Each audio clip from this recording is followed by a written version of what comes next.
Hello বন্ধুরা, তোমরা সবাই কেমন আছো? চলে আসলাম আমার একটা ছোট নিউ ব্লগ নিয়ে।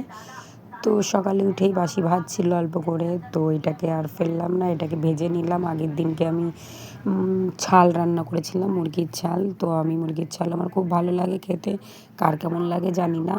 যেটা খাই সেটা খাই, ঘৃণা করার কিছু নেই।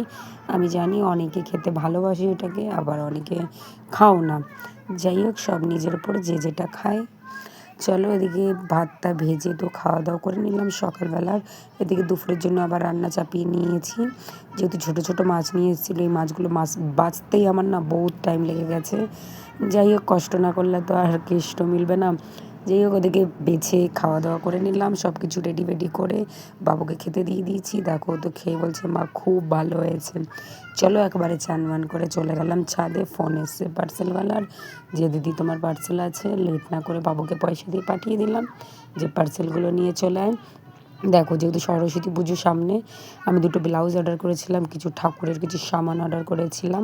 এদিকে দুটো মূর্তিও এসেছিলো। এদিকে এটা না ধূপকাঠি রাখার জন্যে, এটা খুবই সুন্দর এসেছিলো। একটা ঘট অর্ডার করেছিলাম, এদিকে নারিয়ালের মতন, আর ওদিকে ঘটও করেছিলাম। দুটো ব্লাউজ এসেছিলো। যাই হোক, এসব দেখে চলে গেলাম বিকেলের জন্য মুড়ি মাখাবো। তো সন্ধ্যা হয়ে গেছিলো, যেহেতু কী খাবো ভালো লাগছিলো না, বসেছিলাম। এদিকে চপ আনতে দিয়ে দিয়েছিলাম, তো চপ দিয়ে মুড়ি মাখিয়ে খেয়ে নিলাম। এবার ভাবছি যে রাতে কী খাবো, যেহেতু দিনের বেলায় দেখি যে ছোটো মাছ রান্না করেছিলাম, মিক্সিং মাছ।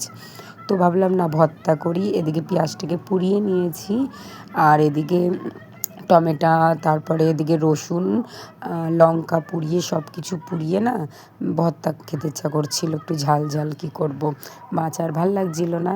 তো এদিকে রাতে খাওয়া দাওয়া কমপ্লিট করে বসে আছি। বাই বন্ধুরা, ভিডিওটা ভালো লাগলে কমেন্ট, শেয়ার, লাইক করে দিও।